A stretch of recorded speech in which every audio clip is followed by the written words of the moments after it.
It's my pleasure to be here. Hello, everyone. My pleasure to be here to talk about our contribution to the Rehabilitation and Dementia book. And to begin, I'd like to acknowledge my co-authors, Jackie Little and Nancy Pahana from the University of Queensland. I'd also like to state that I have lived experience in this space as well. My father was diagnosed with a dementia of the Alzheimer's type 18 months ago and has certainly been challenged by driving and loss of driving. And just to provide some background, so I'm talking about community mobility. So Michelle mentioned mobility, but when we talk about community mobility, we're talking about that connection to people's community and their social participation. And that's linked with people's ability to remain living in the community for as long as possible. And for people who are living with dementia, that loss of community connectivity and social participation has a substantial negative impact on their quality of life. And it can lead to more rapid cognitive decline and to premature nursing home entry. And driving, well, while driving is a form of transportation and a way to get to the community, it's valued for more than just its transportation. So it's valued for the independence and freedom that it affords people. It can be an important role that people have and could be important to their sense of identity. And driving is a pleasurable activity in itself for a lot of people. So driving cessation and giving up driving then can be experienced as a series of losses. So a loss of transportation, independence, role and identity. And it can be a significant life event and a behaviour change and major adjustment for many. And what do people say about the forfeiture of a driving licence? Well, people that we've talked to will say, with no licence, you feel like you might as well just curl up and die somewhere. And this quote from a gentleman who's living with young onset dementia in a regional area of Australia. He told me, you might as well chop off my legs. And so driving is a complex task and it requires the functions that are affected by dementia. So those cognitive, sensory and physical functions. And while, for example, older people have a low number of crashes in Australia, they're more likely to be badly injured or killed if they are involved in a crash. And we know from data that injuries occur more often for people who don't realise that they are having trouble. So while a diagnosis of dementia, though, should never by itself be a sufficient reason for loss of driving privileges, and certainly doctors are advised not to base their fitness to drive decisions on disease trajectory only, we also know that because of the disease progression, everyone who's living with a dementia will eventually need to retire from driving. And while some people living with dementia may voluntarily stop driving before they're told that they have to, many others find that decision very difficult to accept.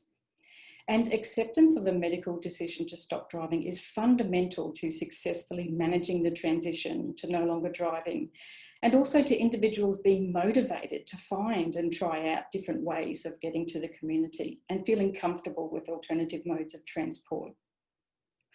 So to sum up, the key factors that impact adjustment are the acceptance of a medical fitness to drive decision, timing, so that we know early preparation is key to managing driving cessation, but we also know it's often not possible because of the difficulties of early identification of dementia. And we know that we need to provide support for people who are living with dementia that's focused on early intervention where possible and provides practical and emotional adjustment, so supports those needs. So therefore, a rehabilitation approach to driving is very much focused on adjustment after stopping driving. And it's focused on maintaining and optimising function through the individual's strengths and resources, on monitoring and providing appropriate services at appropriate times, providing goal-directed approaches to maintain the individual's involvement in their meaningful roles. So those things that are important to them and those things that sustain their coherent sense of identity. And as mentioned, it's important to provide the support for the emotional impact of the challenges of stopping driving and transitioning to retirement. So what do people need in terms of facilitating adjustment?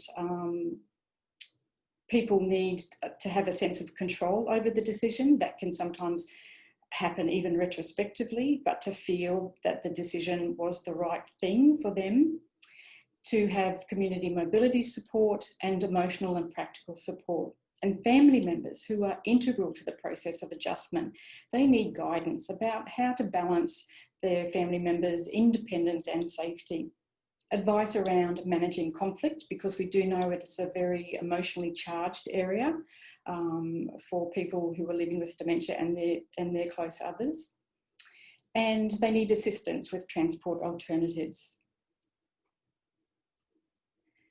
So in terms of the emotional adjustment, we need to recognise, or for people with lived experience, it's important for them to recognise that it's hard.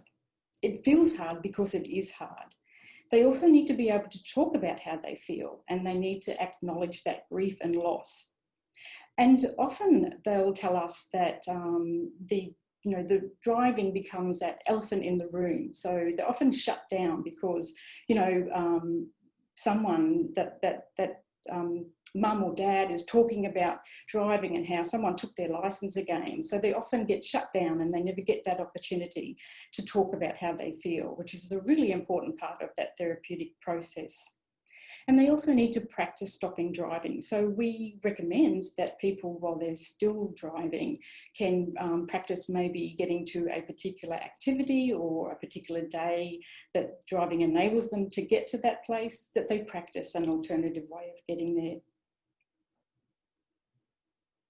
In terms of the practical and facilitating adjustment for the practical side, it's about learning alternative transports, having a range of familiar options if possible, if they're available, exploring ways of staying connected to the community, and calling on social support. So people often are reticent to do that, but it's important to call on your social supports to help you get to the community. And then setting your priorities for your activities. So prioritising those things that you really value and that are meaningful to you, and then working out how you can continue to do those. So focusing on the important things and not necessarily everything. And in terms of family members, they can start a conversation early. They can pick an appropriate time, as we said. As I mentioned, these conversations can be emotionally charged, being respectful in language, exploring and practicing alternative transports with that family member, and making sure that all of their transport needs are met. So we talk about serious transport needs and aesthetic needs, and those serious needs are often, the aesthetic needs are often overlooked, and we provide the serious. So those things like getting to medical appointments and getting to the grocery stores. The services and support are usually focused around those, but often overlooking the fact that people might just want to go for a drive for the sheer enjoyment with someone.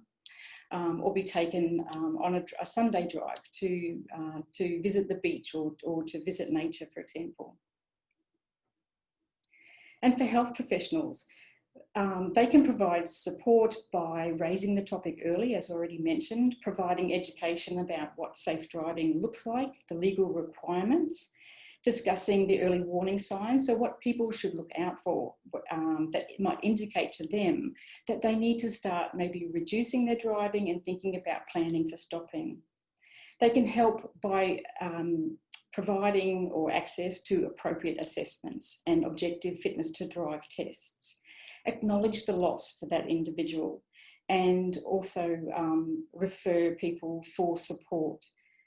So in terms of support, I just wanted to mention in the last couple of slides, we have a clinical trial that's currently running around a support and education-based program. It's the Car Free Me program. So this program provides support through a modularised program to people who are living with dementia in their own homes. So it's delivered via telehealth. There are 7 to 8 modules that focus on topics such as living well with dementia, adapting to change, coping with the loss and alternative transports. It's person-centred, so to people's own objectives and goals. What do they want to get out of the program? It's adapted for their local content. So when we provide alternative transport suggestions and services, they're localised to where that person lives. And we encourage family members to participate alongside to support the learnings and to have an understanding of what that person with dementia is experiencing emotionally. So this is my last slide, and it's just to let you know, if you're someone who's living with dementia or supporting someone with dementia, you're welcome to self-refer, or clinicians certainly can, and that we find that we can, excuse me, we can offer support to people who are living with young or late onset dementia. Excuse me, and I've run out of time and breath. Excuse me. So thanks for listening.